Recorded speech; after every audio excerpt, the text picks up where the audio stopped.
This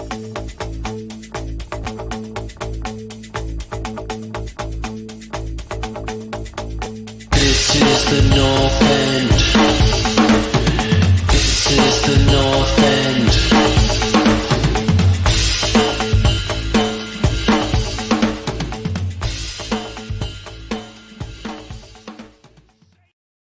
Welcome to the North End YouTube channel. This is our transfer window winners and losers special.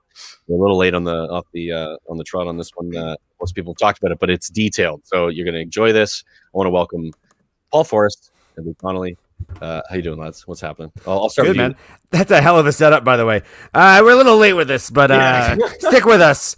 Stick with us. I didn't want to be the only guy who said that. Hi, welcome to today's show. It's a bit behind and we're probably too late. But anyways, well, Jesus, Brian. It's a fact, and this is something we probably should have done on Tuesday, but we're going to do it anyway because it's going to be good. And I said it was going to be good, so you guys can quit your whinging. You had an hour and 5 minutes. I haven't actually managed to get all the way through the last one. How have you not done it in the last one anyways? It's crazy. What the hell were you talking about for an hour and 5 minutes? Well, that's a good question. It was something we could have just done at the end of it, but here we are. Here we are anyway. More content. It's a Friday. It's the long weekend. It is. Paul, Luke, it's good to see you. You're back in Toronto, if I'm not mistaken. Is that correct? You are not mistaken. You are absolutely correct, and you will be seeing this great face back on the shopping channel this weekend. So, it's got some work, fellas. Got some work. Look at you. There it is. I got a brain full, but you know. Do you guys still sell tiger juicers on the shopping channel? It's a tiger juicer. It takes the potato and it juice it. It's a tiger juicer. Do you know what? I wish, as an Irishman, I wish there was some form. I wish there was more potato-based content on the shopping channel, but it's mainly face creams and electronics. Very good. You got to do what you got to do with the lack of potatoes. You know, what are you going to do? I know it's like the famine all over again. It's true. Yeah, exactly. The famine. It's exactly like that. It's exactly like that. It's like Anyway, that reminded me of some ridiculous things on Twitter. Twitter these days. Paul, how are you, brother? Good to see you. You doing okay? It's been a couple days. Good, man. I'm shaky with a little bit of a hangover. Canada played Honduras yesterday, and I got Good got game. into it. I got into it. Hey, you know what? When you get to go to a football match, it's you have to do it. You have to throw down a little bit because it's been how about the reffing in that game? Been a while. Oh, terrible. Dear, oh dear. I know you. I know you North Americans like to moan about the CONCACAF, and I know there's been a big conversation about that. But my God, that guy. They're awful, mate. It was painful. It was the pesos he must have been paid because he was a Mexican referee to turn a blind eye to numerous things. But Canada should have won that 3 or 4-0. Like you didn't take opportunities, and your final ball wasn't great. But yeah, it was interesting. Great to see it though. Great to see the game. Yeah. Did you, Luke? Did you just watch it on the telly, or did you? No, I was live and in charge as well. Oh, you went as well. Nice. Where did you get some good seats? Yeah, we're right at the front, right by the Honduras goalmouth in the first half. So were they on the north end or the south end? 112 seat number. North end. Oh no, south end. South end, I think. Yeah. Cool. Supporter section down there. Would have been cooler if you said north end. I know. I threw it in there. I threw it in there. He didn't take the bait, but that's fine. I tried, but I really it was good. You also had to be honest about where you were, so that's exactly. I don't want to lie. That's not who I am. But I will say that the chanting, North American chanting, still is in need of desperate work. Oh, it's awful. It's awful. Man, it's embarrassing. Really, it's embarrassing. It cringe, as they say in the UK. It's cringe. Yeah, I was making up my own ones. It was I was having a lot of fun with it. Yeah, I was really particularly getting a lot of credit for our GDP is better than yours towards the Honduran players. So that was very economical base, but it was good. It's a good one. It's not bad. Yeah. Nobody's clever here. It's just like a routing thing, like TFC. It's just it's not. It sounds. You got to be more clever. You got to be smarter and funnier. That's what people get into. So, all right. Well, let's get into the show. We are going to talk about the transfer window and the winners and losers of the transfer window. I'm going to bring up a slide here that's going to sort of Paul's going to kick it off once I get it up, and we're going to discuss the sort of overall winners and losers, the good and the bad, as Paul puts it, and we'll bring that up. There it is on the screen. Paul, take it away, buddy. what a crazy 3-month period. Starting with certain players being signed up before even the window officially opened. Like Konate at Liverpool was signed really early in the window, all the way to the drama on the last day of the window with not quite as many surprises. But Cameron Carter-Vickers going to Celtic. huge deal. But Cristiano Ronaldo 2 days before the end of the window was a bit of a shock to a lot of people. So we've had time to digest what everybody needed in this window, what everybody went out and got, maybe didn't get, what everybody lost, because a lot of teams maybe lost in the window just because they lost some players. So this is our general take of where we think all the clubs are at. Obviously, we can have a little bit of a chat about some of our predictions at the start of the season, because I do think some of these transfers maybe change our stance on what we think is going to be the final outcome of the season. So we'll get all into that. We're going to go from winners to losers in that order. So right off the bat, it's always open for discussion, but Man United, I think, would have to be claimed as the winners in this transfer window. Let's throw that up on the screen. Brian Ireland. Give me 1 minute, 1 second. Get into what they've done. I think they've had probably the most high-profile transfers of everybody, and sheer quantity of world-class and potential world-class players that they've added to the team is going to be beneficial. That is not the right one, Brian. Oh, that's the wrong one. That's I said that might obviously, happen. Okay. I said that might happen. There's 9 of them open at the same time. I thought I picked the right one. That's okay. You're still pretty. We'll let you off. It's fine. Oh, you're a good man. Oh, there we go. That's the right one right there. Sorry about that. There it is. There we go. Ole Gunnar Solskjaer goes out to the market and adds to his team a less than impressive Tom Heaton, backup third guy, apparently just a clubhouse dude that is gonna like make people feel good and have funny jokes. He was a great goalkeeper, and he was fantastic at Villa. If it wasn't for that injury, how old is Heaton now? He's what, in his mid-30s? 33, 31, 31 maybe. Okay. He's there to be a goaltender coach. Like, he's there to be the third guy in a line that is probably more a goaltender coach guy. Helps them all feel better or get better. Yeah, and he's a Man United guy. He's an academy guy. Like, he's going back to his home club. So like, there's a feel good element to a story like that. And they did need to bring somebody in for a third string because Romero's gone. And honestly, the situation with the starting goaltenders might still involve a transfer in January. We don't know. So obviously the next big one is Jaden Sancho, who they signed up for about 75 million. They held off signing him for over 100 just a season ago. So for, reward and waiting a year, I think that's a big win. The right wing position at Man United was vacant for such a long time. This represents a very young, high ceiling character who killed it in a shittier league. So it's not quite going to be like the same as what he did in the Bundesliga, but probably represents the best available right winger on the planet at that time. So that's a win for them. Raphael Varen, this is probably the one that shocked me a little bit the most, because Man United have been attached with Raphael Varen for years and years. And there's always this thing that happens at Real Madrid when somebody has a contract situation and then gets attached with Man United. And you just always fall for it. And just easy, isn't it? Just attach your heart. United. There it is. And then this fucking thing happened, and this Rolls Royce of a center back comes to Man United, and I think everybody was a bit like, what? And the price was ridiculous. And seamless as well. Like, so smooth. Yeah, just walks right in there. Weird.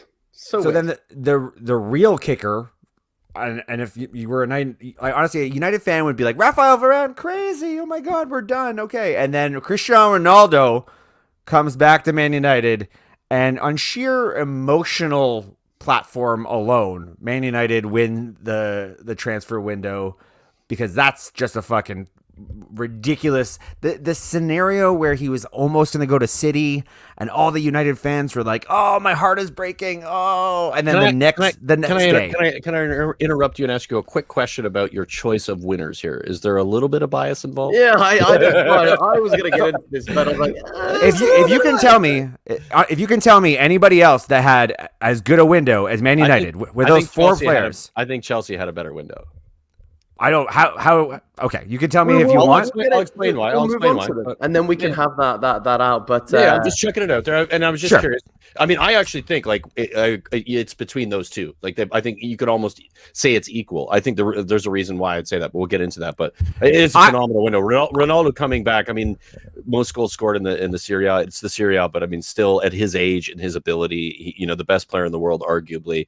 Depending on who you ask. For 12 million. For 12 million, yeah. Oh, I mean, he's 450K a week, so you're paying money for him. Yeah, I was gonna say, but you can afford it. So we made that yesterday in jerseys. That's what I mean. You can afford it, and especially, you give him the 7, and it's paid for. I don't think he made 450,000 a week in jerseys in 1 week. I don't think so somehow. Well, but I think the cost of him overall will be paid for by jerseys eventually. They sold out. They are currently having supply issues with Cristiano Ronaldo jerseys. I'm sure the website crashed. Like, yeah. Like he's like, his salary is a total commercial. Like, that could be the marketing budget pays for that. Like, that's the kind of thing that you get with a superstar of his ilk. And I honestly still question if we needed a Ronaldo. He would have been I don't think he did, to be honest, but whatever. But the difference between Chelsea and what United did, where United had 2 holes, gaping huge holes in their squad that they filled this transfer window. Chelsea had 1, and they filled it, but they only filled 1. United filled 2. Like, it's a simple logical math here. It's just like they're much better now after this window than they were before the window. I don't think it's the only way to look at it, though. And I agree with you. Like, I think what you just said is 100% true, but I think the thing that you need the most, and you've put it in your notes, is the CDM away from amazing.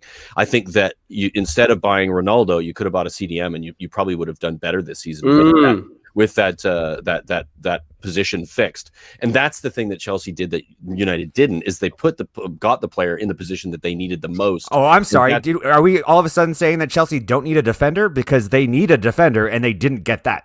I don't think they do need a defender. Oh, they do, Brian. Their defense has been incredible since Tuchel's come in. I always think that Rudiger's like a couple of mistakes away from returning to he's been amazing since Tuchel's come in. We'll get to the Chelsea, but I'll be very clear about this. I feel like you're just shitting on Man United because I'm a Man United guy describing him as a winner. And we'll talk about Chelsie in a second. Okay, wait until we get the Spurs. And then not to be forgotten, because this is still significant. 32 million for Daniel James is like, what? You what? Yeah, that's amazing. Good amount. That's fucking what? It's a ripoff. Is this US dollars or Canadian dollars? Just so we I think that was pound. I'm not. You got dollar figures in here. We should be doing pounds, no? Just so. Well, because first of all, good luck finding any source that outlines all the expenditures across the board in one currency. All these numbers transfermarket.uk. All these numbers are based on transfer market, which is dollars. No, they have a .uk that's in pounds. But anyway, it doesn't matter. All right, I'm sorry. Are we all of a sudden embraced in England? No, I just said it doesn't matter. I'm just saying it. Oh, so dramatic. We're just asking you if it's USD, for God's sake. Well, no, hang on a second. You asked, and then you started correcting me before I even answered. I didn't correct you. Anyways, you're lumping yourself in with this clown by saying we, so that's both of you guys. This podcast is going really well. It's off to a flying start. 13 minutes in. Let's get back on track. So for me, the winners are Man United. Not an argument. I think anybody who says otherwise is a fucking idiot. But let's get to Chelsea. Let's see what these guys have to say. Yeah. Before we go on that, I think, is it fair to say now that Ronaldo, after his 2 goals against Ireland, has proven and has established himself as the greatest player of all time? I know the whole Messi Ronaldo thing is, but Ronaldo is literally just broken every record that exists. Like, I think from a numbers perspective, yes. I think from a talent perspective, that's where the argument is. But I would agree. I would agree from the numbers. I think consistency in numbers are for me. I mean, Messi's numbers are there, almost there as well. They're not as high as Ronaldo's, but yeah, this isn't the conversation. Let's move on from that. I just struggle. I increasingly struggle with the actual the way people pose the question. Period. It's like, it's an odd question. Why does it have to be one? Yeah, I think they're both fucking. We should both be like. Everybody should be thankful we're seeing these guys play at all. Like the fact that they're both existing at the same time, competing with each other, is amazing. I think Messi's the more natural talent. For sure. I think Ronaldo's maybe the more natural competitor. Let's get back to where we're at, though, guys. It's just a point. No, I know, but it's like we're not talking about Messi and Ronaldo. That's a debate for another show. So as previously mentioned, Chelsea have had a fantastic window. Lukaku comes in. in need of a big center forward who can score goals. Can Lukaku be that guy? I think the general consensus is yes, he can. Certainly thought that against Arsenal. Maybe didn't feel the same way after seeing him play against Liverpool, but that will be a thing that takes some time to figure out.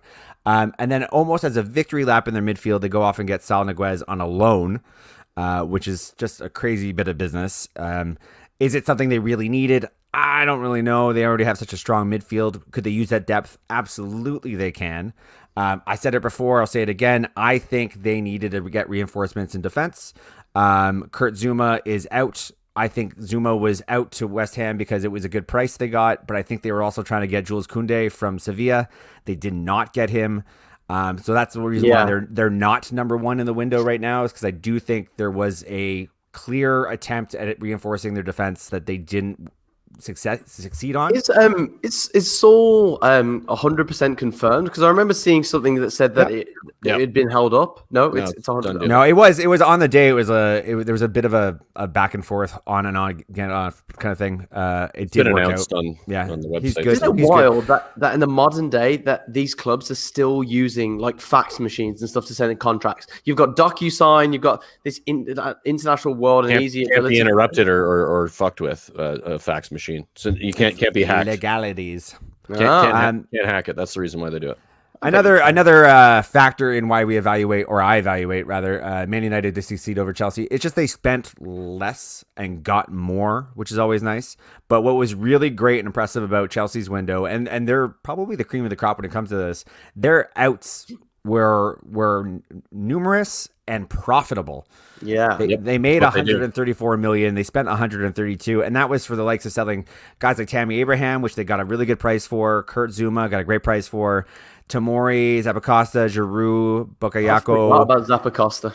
Some of these guys, you could easily have forgotten, but like I think they got 10 million for Zappacosta. Like they accumulated quite a bit for guys that were very fringe or were like, and they still increased value on these players. It's absurd what they're able to do in the market. Chelsea. Tammy Abraham was probably the most impressive piece of business to get Roma to spend 30 plus million on Tammy Abraham. 40 million, I think.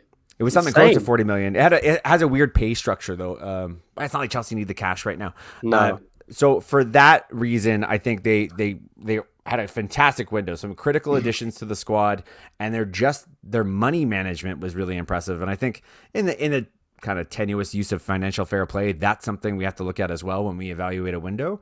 So yeah, great window. I would like to explain now, since you're right anyways, but I'll try to explain my point. When you bring in a player like Lukaku that the team needs clearly, and of course this has to come to fruition. I'm not saying it has, but Chelsea have everything. And we saw last season they have everything but that one position, that one player in that final third to finish off what they build up over and over and over again. The chances created for Timo Werner last season were insane. It was probably the most you'd see in a team that didn't finish first in the league. You add a Lukaku, who was the top goal scorer or just I guess it was just behind Ronaldo in the season last year in the Serie A, and you finished off the team. This team, for me, from you guys will know if you watch the previous episodes of the North End, I said specifically initially that I thought Man City were going to win the league, and then when they brought in Lukaku, I changed my mind. I think that's the reason they won it. They got the player in that puts them in a position, I think, pole position to win the league. Man United. You think they're favorites, do you? Chelsea. I do, 100%. I don't think Man United did that. Chelsea, the only team that made Man City really uncomfortable last season. I think they beat them 3 times in 3 games at the end of the season. They've added a player that they beat them without the player that they needed to beat most other teams. They've now added that player. They are now the real deal across the board. And then they've added Sol Niguez in the midfield with more depth to a midfield that already has arguably the Ballon d'Or winner in that midfield. Yeah. So you're looking at a team that has more depth in every position than any team in the league, and they've added the player that they needed to win the league. That's why they win the window for me. It's really close. I think Man United right there with them. I think if Man United had brought in that defensive midfielder, then I would agree. There's no question, but they didn't. The thing that they have a problem with, they didn't fix. So you can't win a window if you didn't fix it. You're focusing on the thing everybody is saying they don't have now. They also don't have a center back. They got that. They don't have a right back. They got that. I didn't say that. It's the one. You are just highlighting the CDM like it's the only thing they needed to fill. Their one window thing was that is filling a lot of obvious. stuff. It's the one thing that's obvious that isn't going to put them in position to win trophies or to win the league. Chelsea did that. That's the difference. That's my point. It's the one remaining thing of the many things they had to fill. Yeah. Chelsea had to fill one thing, Yeah. and it was a pretty straightforward thing to do. Go get Lukaku. Yeah. Man United's window was a lot more. Like, they had to do a lot more. Still not. Raphael Varen is still the best possible.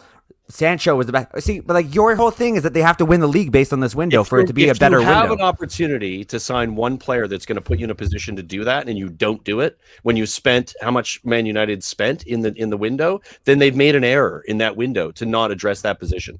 You can't rely on Fred and McTominay in your defensive midfield in Matic and your defensive midfield. You just can't do it. I'm sorry, right, but Brian, you also can't just go get everything you need, Brian. With you also cannot, Paul. I'm gonna want to try to talk. I'm gonna want to try to have you not talk over me when I say this. Okay. Well, you just talked over me, so cutting me off isn't going to be a thing that it doesn't make you smarter. Shall I go? Okay. Shall I go get a drink? Brian, you can't expect anybody in any window to fill all the holes in a squad. That's an unrealistic expectation of a window. Chelsea had one hole to fill, and they filled it. They did great.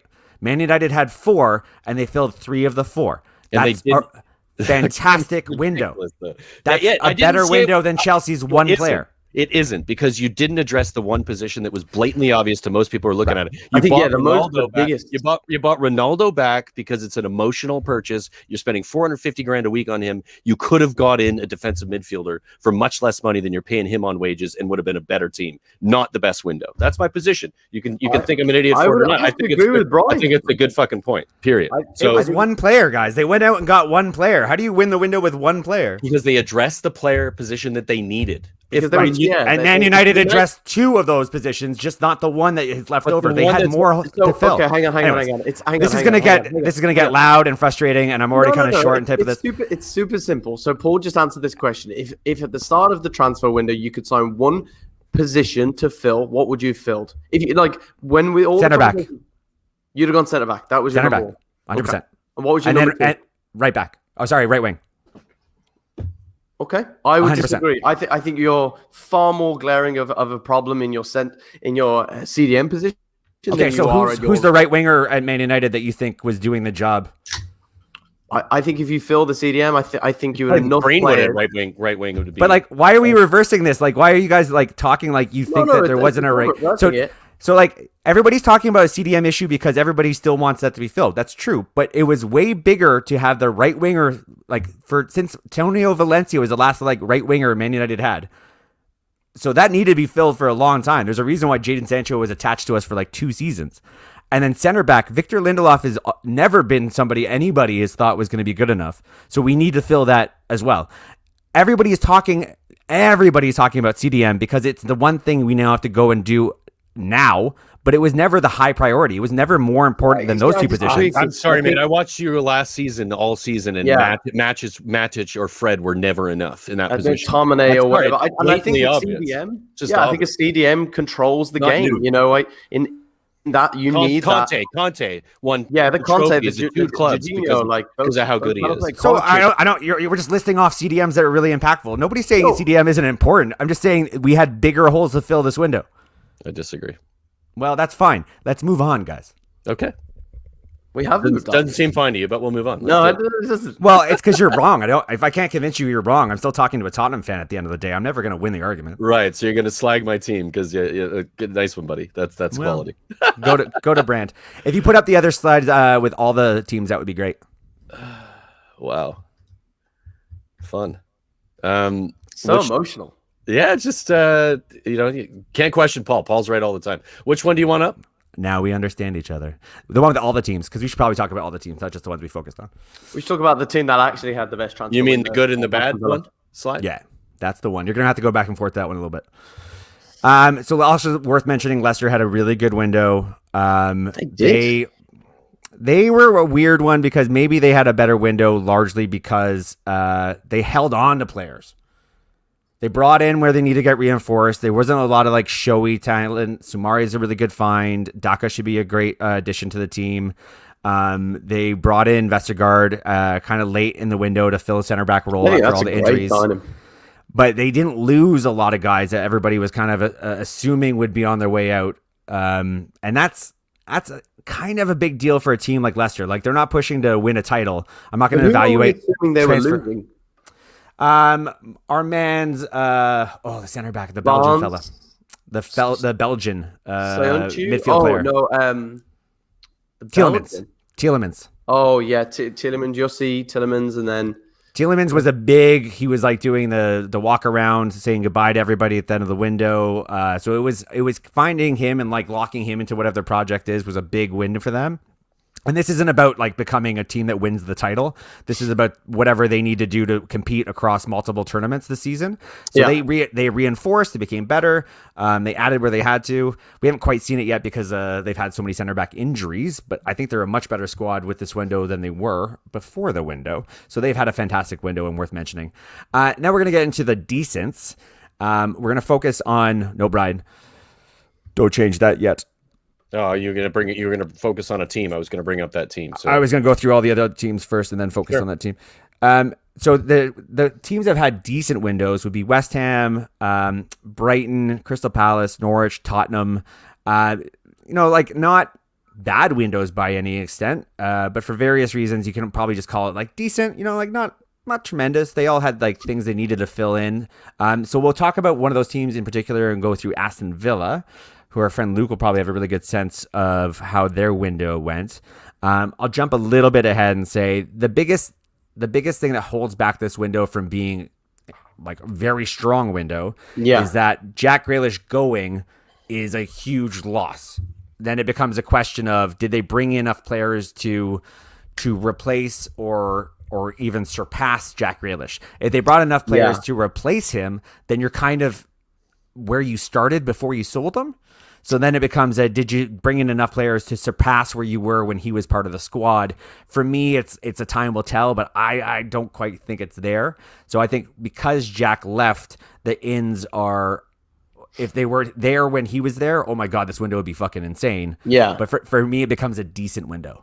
Yeah, I don't think that's an unreasonable kind of way of looking at it. I think that's pretty fair. Obviously, at the time, every Villa fan wanted to keep Jack. I think post him going, there's been some very fruity conversation amongst the Villa fans and people that are some like abhorrently hating Jack now and saying that he gave an interview recently and he wasn't overly pro Villa. Like he seemed to suggest that he was looking for a way out for the last couple of seasons. Apparently he was very close at Tottenham. Apparently he was very close again at one or two others. So I think that's kind of riled Villa fans. I think there's the other side that go, well, at the end of the day, he wants to play top level football and he wants to win prizes. And I think right now Villa are not in that position to do so. Would we be in a couple of years? Maybe, but it's a big maybe, and he's at the peak of his career. So I think what we brought in was really good. I don't have to speak too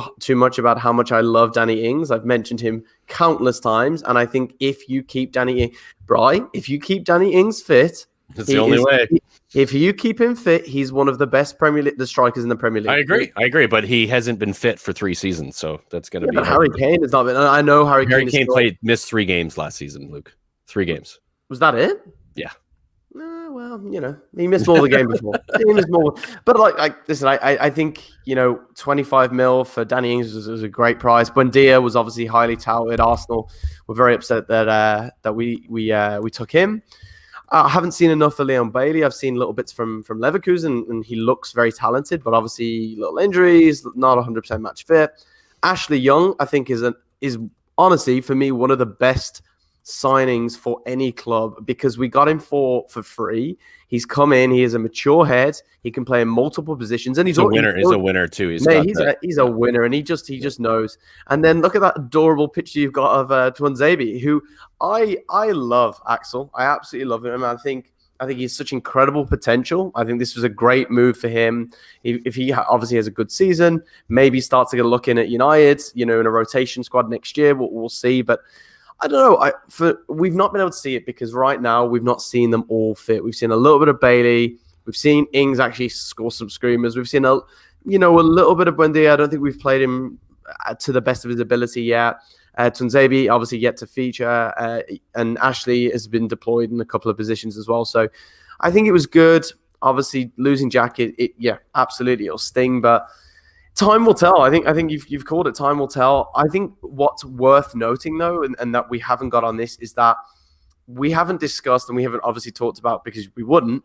But Villa have gone ham, like absolutely ham, hiring and bringing in like the best, a lot of really good coaching staff. But more importantly, the youth development. We are signing every potential young quality player from anywhere. Like we've taken them from West Brom, from Wolves, we've taken them from abroad. Obviously, Louis Barry came back from Barcelona, like all kinds of stuff. But there is Chukwuemeka, I think I need to pronounce that properly. But he's good. He's good. That was close, I think, Luca. Yeah, not too bad. He is very good. He just captained the England under-19s. He scored a goal and he assisted one. And he looked very relaxed when he made his Premier League debut the other day. And he's only 19, I believe. So he's a very talented player. So if he can progress a little bit this season, I tell you what, we can have some very interesting youth players making an appearance. But you're right. I think time will tell. Ings fit. I don't know, we haven't seen. I want to see how we bring Watkins and Ings. I don't know what you boys think, but if finding that balance of the two, if we can find a formula that works with both of them, we're really laughing because as of right now, we've not seen it. I think Watkins has to come off the left or as a winger in a 4-3-3 on the top or something. That's my understanding of like what he has played before. Well, that's what he did. Yeah, you're right. That's what he did. I think if you're going to get him both in the side, that's where you're going to get him to play. He has it in him. He's got pace. He's not slow, and he's got a good ball on him too. So it wouldn't hurt to. It does mean you got to change the system a little bit. And Dean Smith, I think that may be your biggest issue. I think what Dean Smith had done in the championship and getting Villa to where they are has been brilliant. I worry about tactics in the Premier League. Absolutely. Bringing in all these players that you guys have brought in. Buendia, fantastic player. Danny Ings, of course, we just spoke about it. Leon Bailey looks really good on paper. Ashley Young, obviously, fantastic as well, just from his experience. Resume. Can Dean Smith get these players playing in a system that works with all of the best ones, getting all the best out of all those players? To see Ollie Watkins come off the bench last weekend, I was a bit like, man, that's too bad because he was so good for you last season, and you kind of don't want to lose that because I think he wasn't 100%. He is coming off an injury. That's not a tactical. I know, but that's totally fair. I get that. I'm just more worried about how he's going to change the system because I think you haven't really played two up top and. I've said this. Or a 4-3-3. Like, what do you think is going to happen with Dean Smith and how he's going to play with what he's got now?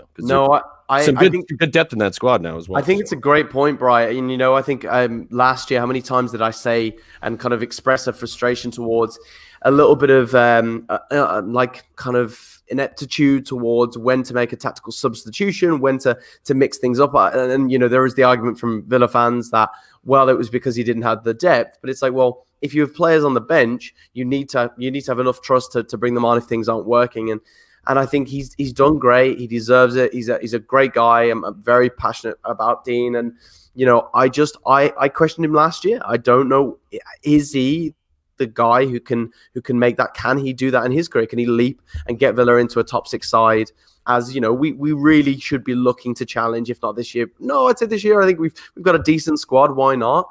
But I think you're right. I think is how Smith lines up. But the Watkins thing is a big issue because when he signed Watkins from Brentford, obviously that's where he knew him from originally. Yeah. He'd said, I'm not signing him to play him on the wing. He said, I'm signing him to play through the middle. So now he's signed a world class through the middle striker, and he's like, well, how do I go back on what I said? And I think the only way he does it, Brian, is exactly what you said. I think he has to play him as a front three. Yeah, but, we'll have to wait and see. It keeps him as a forward, like similar to the way Liverpool play. It means he still gets to be a forward. He still gets, and there's interchange there. You're not stuck on the one side. Sure. When you're it's a bit of a different situation. Or he plays a 4-4-2 and he puts 2 up top, which a bit old school, but you could see that as well, and that could also work. He's got great hold up play, and he holds the ball up and pushes Danny Ings in, and you're going to score Danny Wings. Yeah. No, but yeah, I mean, you're going to score a lot of goals in that situation. Luke, what was the hole, if any, that Aston Villa fans were hoping that we get filled this transfer window? Was there anybody that you were attached to that everybody was like, oh, if we get this?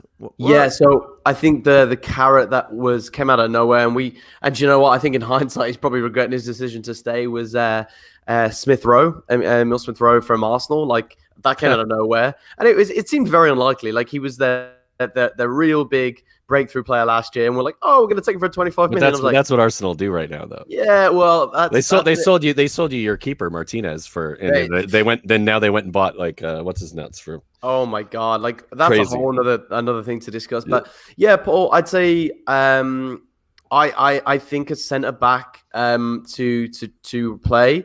I still worry about Mings. I think of the two centre backs that we have really out there that are England potentials, I would have Konza over Mings to this day. I think Mings has got it off the back of a little more than just his playing ability. I think his where he stands with a lot of social causes, kind of things like that. I think his whole personality and his persona as a person has helped him get to that position. But Eric Konza was statistically one of the best defenders in the Premier League last year, and he doesn't he very rarely puts a foot wrong. Whereas Mings, as we've seen, he's got an error in him, doesn't he?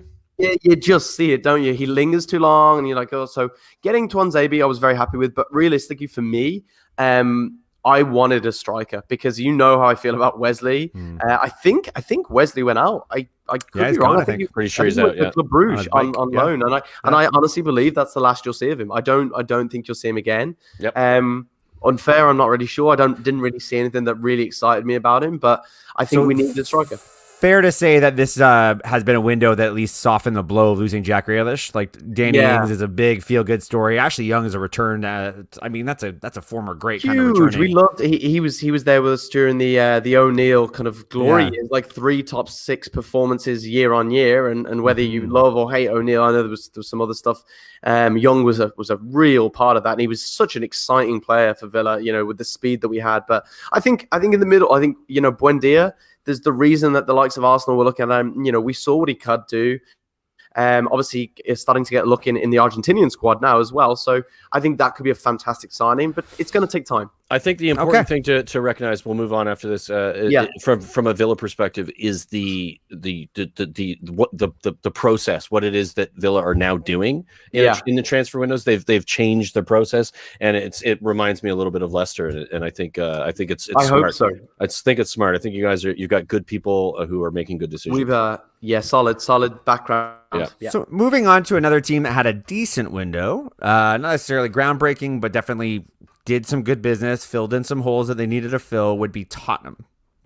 And we'll talk at length about Tottenham. But what we will say about Tottenham is kind of the reverse of the Jack Grealish situation. One of the biggest wins of the window was resolving the Harry Kane situation and making sure that the league's best striker continues to stay a Tottenham player was a really big move in the window. It's not a piece of business where somebody's going in and out. But again, sometimes holding on to your best players is a sign of a really good window. So the coming ins would be Emerson Royale. Or is it Royale? It's a nickname. I'm not sure how to say it, but it's not. Just like a Brazilian? Yeah, his real name's like 15 different words. Typical Brazilian thing to do. It's going to say Emerson or Royale on the back of a shirt. Nobody. Let's just call him Emerson then. Sure. Brian Heel is a young up-and-comer. I think everybody should have good reason to be excited about, but maybe not for a year or two. Is it Pape Sarr or is it Pape Sarr? It's got to be Pape, right? Pape Sarr, yeah. Pape Sarr, and then Christian Romero, who is probably the one guy I'm looking at going, well, that's your big win right there. Like for me, holding on to Harry Kane was a bit of a distraction. It maybe slowed things down, although seemingly not to the results of any drop points at the start of the season, which is perfect.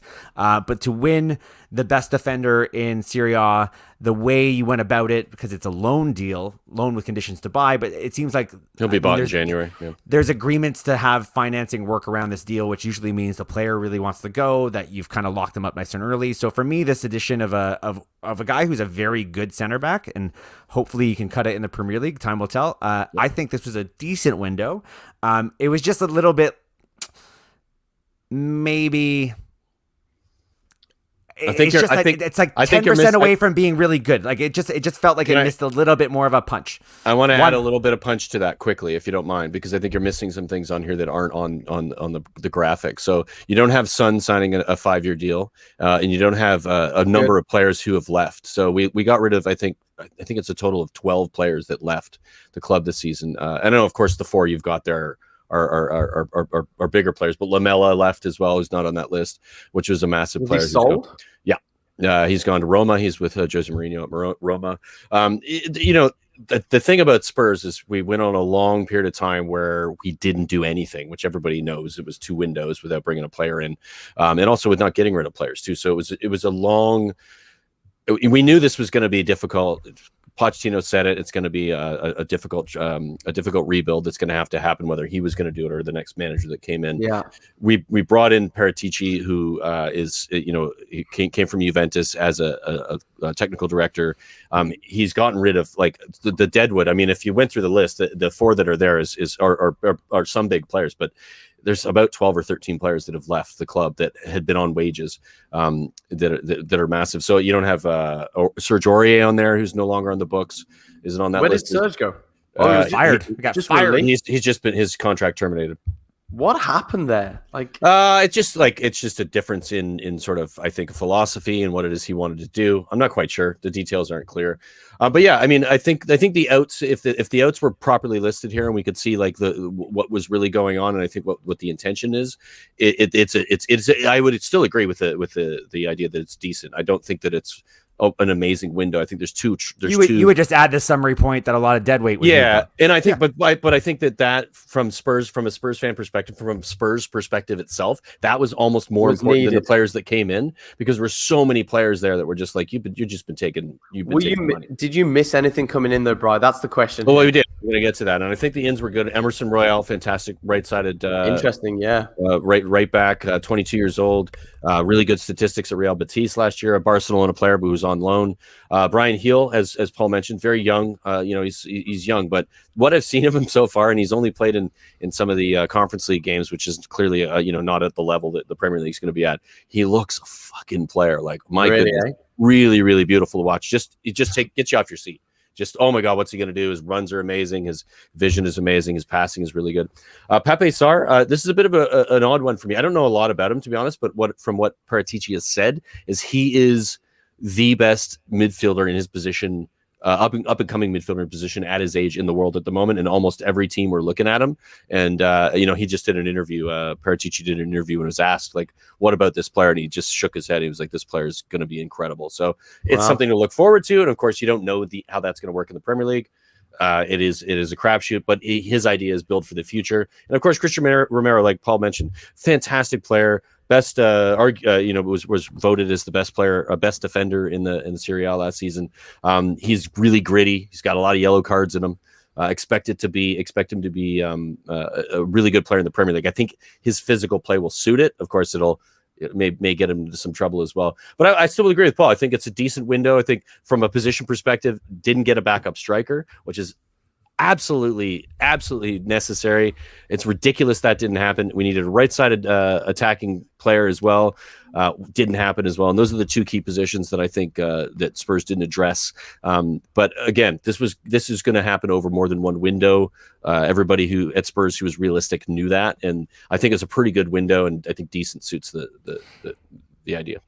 Is the lack of movement on a backup striker a vote of confidence in Scarlett, the young kid? I think it is, yeah. And it's a tough one because Scarlett's 18, just turned 18. So, he's incredible at that level. It's hard to know what he'll be like in the Premier League when he's playing with all of the best 11. We've only seen him sort of play in those the cup games or the European games where he's playing with like a lesser side, and it's hard to tell what he's going to be like.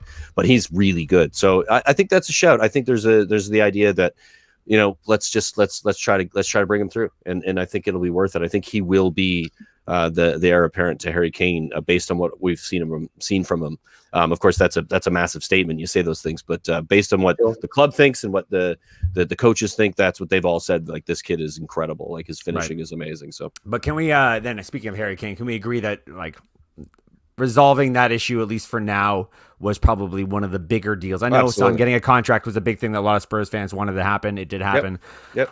But Harry Kane staying, that's like it's incredible. I mean, that isn't really a transfer window policy, other than Levy saying he's not for sale, which is what he did. My understanding, and I don't know how much of this is true because nobody really knows, is there was only ever a $75 million plus add-ons deal from City that was presented to the club, and that's just absurd. You're going to pay more money for Grealish than you're going to pay for Kane. Right.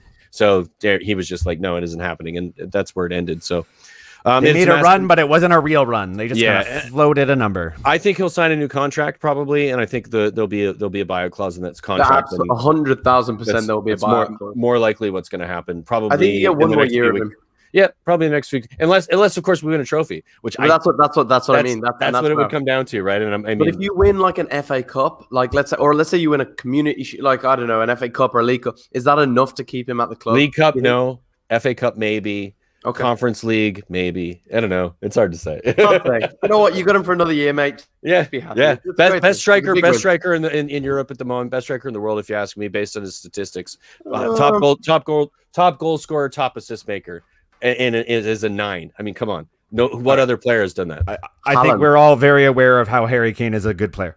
Let's put up the good and the bad. I enjoy myself, for fuck's sake. Because, man. Talking shit about it. Ridiculous. It's become a Harry Kane like fan cast. Yeah. Let's put up the good and the bad. 30 fucking seconds. Ridiculous.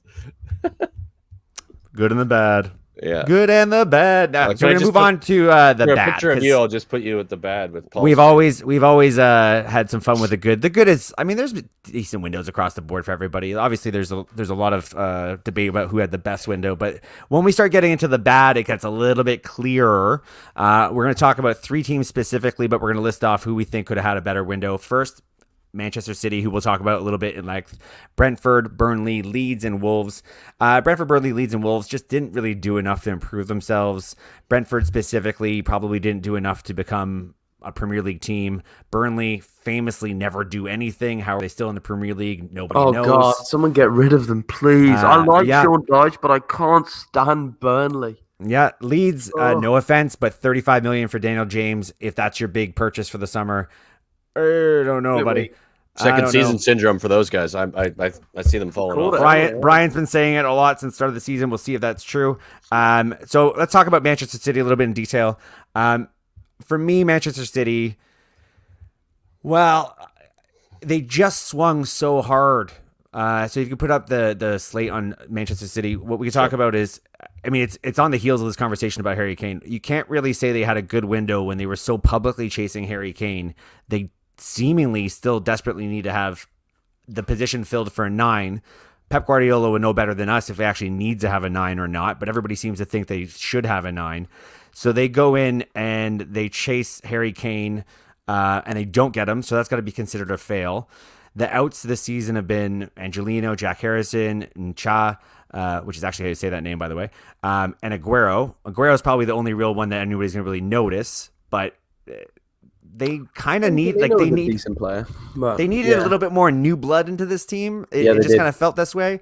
They bring in Jack Grealish, who's a fantastic signing, but they spend so much on him. Keiki is a young Brazilian guy who's going to be one for the future. They still spent quite a bit of money on him. I would say that the could have done better title of this was driven by the lack of signing Harry Kane, who's a big profile target of theirs.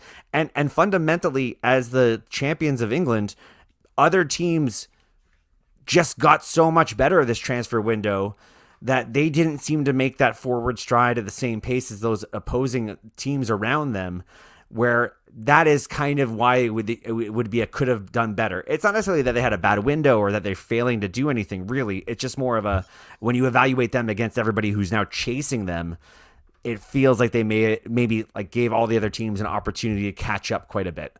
Jack Grealish is going to score bags of goals or set up bags of goals. He's going to be very good for them and is probably worth $100 million, I think. But I just get this sense that this window is an incomplete window for Man City. So that's why we're going to give them the old could have done better. All right, I got nothing else to add. I think that's 100% spot on. Beautiful. Another team I think we listed as a could have done better would be, I think we listed our friends. I can't remember which slate it was. Brian, which slate was it? I'll bring this one up, and you can tell me if you see it. And do we have a slate? You know what? Fuck it. Let's just go straight to the not so good. Let's go. Yeah, Let's talk about Arsenal. Arsenal are Dumpster fire. we'll have a good time on this one. 20th at the moment in the league. This is if we had a debate about whether or not Man United won or Chelsea won, Good I think Lord. the dumpster fire label could also be a debate between Liverpool and Arsenal. I would say that Arsenal just had a not so good window. They did bring a lot of reinforcements. They were set up to need so many reinforcements. That's failures of past windows that I can't really put it all in this window. But when you look at what they spent, 183 million, Ben White, Odegaard returns more as a permanent player, Ramsdale 40 million for a backup keeper, Tomiyasu, the Conga, Nuno Tavares, like it just feels so sporadic. Like doesn't seem to be like a real clear plan on who's going to be the improved 11 now because of these signings. It's just like a scatter shot, like a little bit of a shotgun by. It's like paint on a brush, and you're just whipping it at the canvas. Yeah, it's just like, well, hopefully one of these guys is going to be a regular player in 2 years. It's a mess. It's a complete mess. What the hell was like? Can anyone explain Ramsdale? Like, No. I've just got no words for that transfer. They bonkers. They really, really rate him. They must have some goaltending scouts or coaches who look at him and go, "This guy's the business." Is it possible? Why? Is it possible that it's a what is it called? Like he's English? Like an English tax kind of thing? Yeah, like you have to have a certain amount of English players on the side. I wonder if that was like we need to bring somebody in. How can we? Where's the position? Because I think they had quite a lot of young English players. They had Joe Willock. They could have kept. They got Ashley Maitland-Niles is another English. They've got a lot of young. They've got. I know they have them, but if they're getting rid of them, and they're like, well, we're getting rid of them. What we still need to keep one. What's a position we could potentially keep? No, one? I think it seems ridiculous because the amount of money they spent is absurd. But. I think Odegaard is a great signing. I do like him. It didn't cost him a whole lot of money, so I think that's decent. I always wondered about Torreira because whenever I saw Torreira when he's gone out alone, Torreira. Right? Yeah, but he's a little tenacious. He's like a little gremlin. He's tenacious, and I remember the first couple of games he played. I remember watching Match of the Day. He was good initially when he first came. He was the one that we were fawning over the guy. He was eating up grass, and he's like great. this work rate was really good, and passing South American Kante, and he's like tenacious, and he breaks up the play. And all of a sudden, Arsenal do what they've done so beautifully the last couple of years, and just fuck it, absolutely fuck it. And I'm lost. I think that was a lot under Sarri. Like when he first came on, I don't think he fit into like what Arteta had planned. I think there was some like physical issues he had with the pace and the size of the he's a little tiny guy, right? Like he's good for the occasional game, but like he's a little tiny guy. I know, but he's built to be like dynamic, and he's physically very he's compact and small, but he's tough as shit. I think Torreira found the amount of games he had to play maybe wore down his body quite a bit, and he just was unfortunately ultimately not built for the Premier League and all the things that come with that, including the sheer number of games you have to play against like non-stop high tempo, high pace. And even Conte is like, you can kind of see it, like the injuries are now coming pretty fast and loose, more consistently than probably would be for a player his age. But yeah, it was just a weird window for them, man. I know a lot of the Arsenal fans were like losing their shit about it. Like, look at Bry. There's I want to bring up a quick. This is just off the cuff something here that I think was interesting. So Tomiyasu was.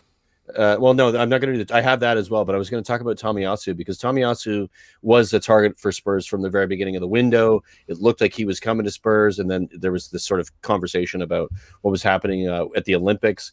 And everybody was kind of like, why isn't Tomiyasu coming? And Spurs supporters were freaking out a little bit. And then of course Emerson came in, and Emerson, not a lot of people know a lot about him, but Tomiyasu was sort of on the cards or in discussion. And I know this is a FIFA screenshot, so forgive me, but have a look at the differences in statistics on this is the difference from right backs from on FIFA. This can't be the same year, Bry. This is he from was last given season. 68 pace. That's ridiculous. This is from last season. Center back. Pace. Wild. Center half and right back. So he's a right back in on this, right? So I I had to show it because that's unbelievable, right? Like that's just absurd, right? Like when you see that, you're kind of going like, well, and of course, Arsenal fans are saying, "Oh, we got the better player," blah blah blah blah blah, and I'm just kind of going, I don't know. I think you need to look at the data on that, fellas, because you're clearly wrong.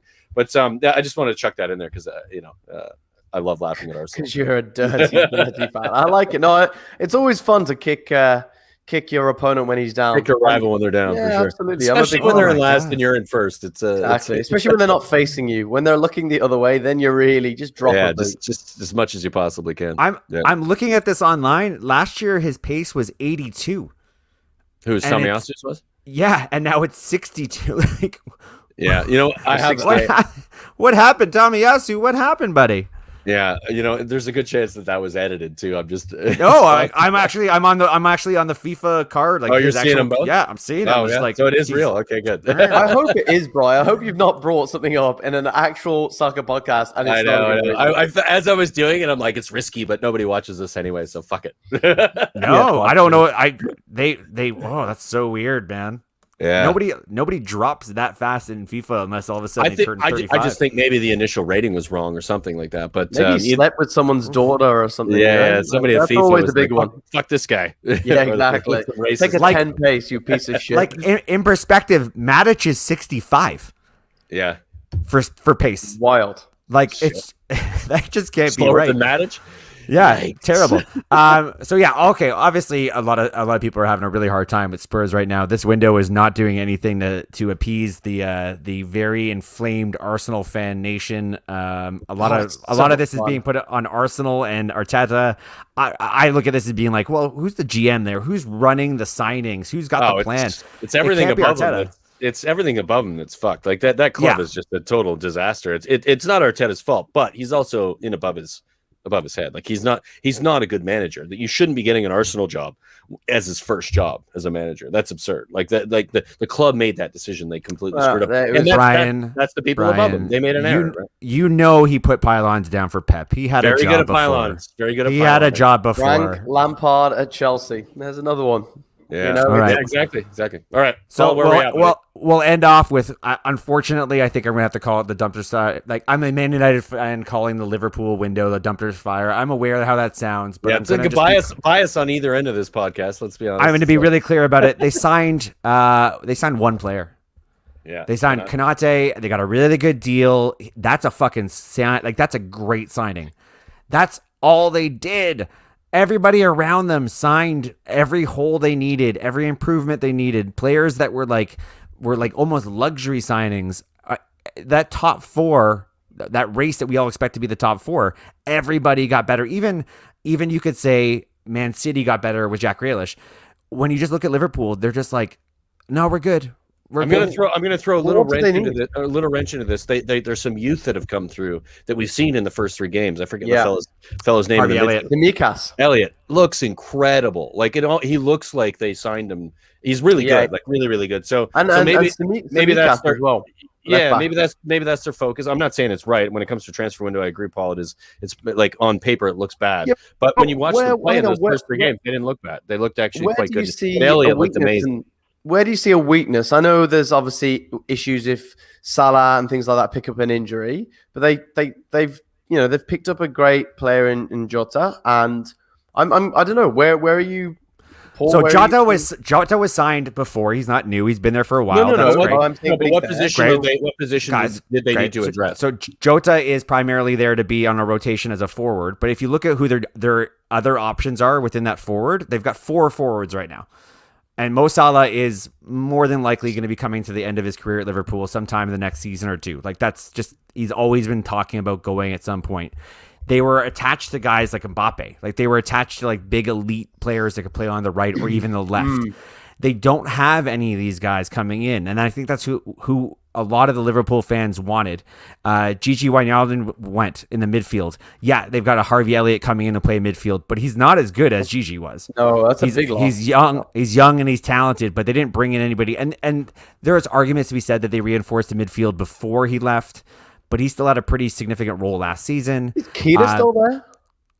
Keita is still there. There are players that Keita. There are players that they still haven't moved on. Like there's still a fair amount of like dead weight that they were trying to move on this summer that they didn't move on.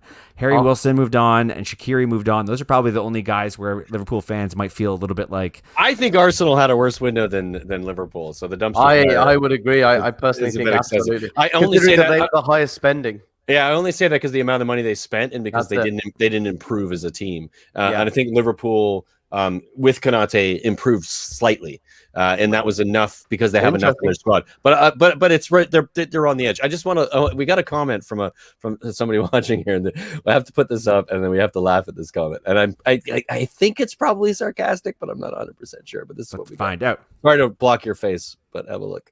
Title contenders, yes. They had a bad start, but if you stick with Arteta, my God. We found an actual Arsenal fan that's still optimistic about the season.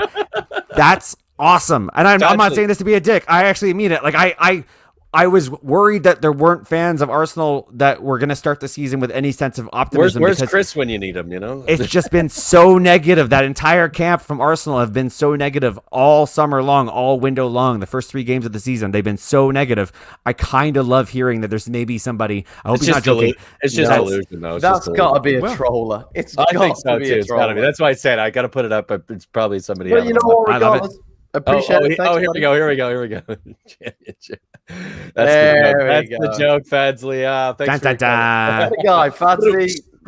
That's good. Loving it. Fadsley, who do you support, mate? Put it in the comments so we know who you support. So I'm going to ask a question to you guys here when we consider Liverpool compared to Arsenal, because Arsenal are not going to be winning a title, period. Like let's be clear. Their window is more about getting somewhere decent in a few years. Like they're not in the race right now. We talked about this last pod a little bit where Liverpool kind of only have maybe a season or two of being this team as good as this team is right now. Like we're all kind of talking about there's going to be a natural decline for this team. The cycle ending kind of thing, right? The cycle ending, which means they're kind of in this window of do it now or who knows when this next cycle of like premium squad will be there. So that's why I say this is a worse window, because this is where they needed to keep pace with Man City, Man United, Chelsea, because if they can't keep pace with those guys this season, then the cycle ends, and it ends maybe a little bit more prematurely than if they had a good window and were able to like just stretch it out a little bit longer. So that for me is the distinction between Arsenal and Liverpool. Arsenal are like just in a different place altogether. Like they're fighting to finish top 6, 7. Yeah, 8. I guess I think when I think of the window itself, and we sort of talked about this when it comes to the Man United transfer and the Chelsea transfers, is what does the team need? And that's sort of my thought, and maybe that's wrong, but for me, I think of what is the starting 11 need? Where's it? Do they need depth in certain positions? What are you looking to get in a window to ensure that your team is better the next season? Liverpool, arguably, the only reason they finished where they finished last season is because of injury, not because of the players they had at the team. So they've added Konate, which is a player that fills that position of depth in a position where they had a ton of injuries, and they're already really good. So it's hard to say dumpster fire, but I get why you're saying it, because you look at the numbers and you look at what they didn't do. Not doing anything seems like a dumpster fire. So I get that. I get that idea, but I think when it comes to just making really bad decisions and not having a direction at all, and sort of like getting transfer, like bringing in really a keeper that like for the amount of money they did, like it's more of a dumpster fire for me because there's no direction. But Arsenal are having a little bit of a pin the tail on the donkey kind of a window. Yeah, and Liverpool already have a direction, and they're just trying to. Sure. And I agree. They probably need to do more to keep up, which I understand that. I understand that argument about keeping up, and you do have to do that. You have to refresh your squad. That's why Spurs went from being in the Champions League 4 seasons in a row to finishing 7th last year, is because they didn't keep up. Liverpool need to keep up with that in this scenario. They need to say, like maybe selling Salah like they did to sell Coutinho, to buy other players to fill in the spaces to keep that movement going, which they did so well previously. If they don't do that, then it could be a dumpster fire. But we see a dumpster fire from Arsenal, just like it's there, it's written, the dumpster fire. Whereas Liverpool's could end up being one. I get that. That's just sort of my difference in the thought of it. The Arsenal team right now is at a point right now where you can't even really make out the dumpster shape anymore because it's been on fire for so long. The actual dumpster is starting to like melt into itself. Tire fire of it's a different kind of thing where it's not just evaluating one window anymore. It's been like it's been a bad 3, 4, 5. It's a mess. A mess, yeah, for sure. So that's the end of the transfer window. It was fucking really the craziest transfer window I can remember in the Premier League by far. It was intense. The league is still, I'll say this, the biggest winner is every fan of the Premier League, every fan of watching the best league in the planet, the amount of like sheer injection of talent and ability and compete that was put into the league this year. I think we're all going to benefit, and I hopefully see a much tighter title race this year as a result of that. Absolutely. I'd agree. We'll agree on that, Paul. As much as we disagree on some other things, I agree with you on that. It's gonna be a great season. It's gonna be a lot of fun and intense and good football, and looking forward to it. Anything you guys want to add before we sign off? Fuck the international break. Yeah, it really is just a fucking pain in the ass. I hate the break.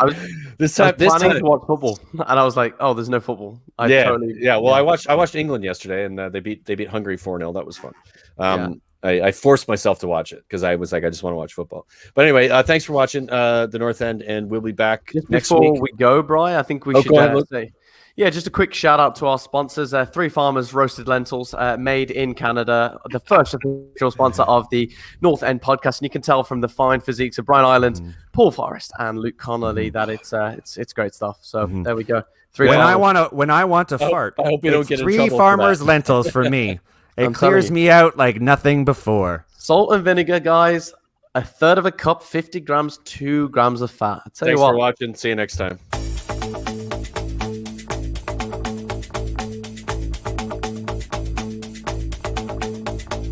This is the North End.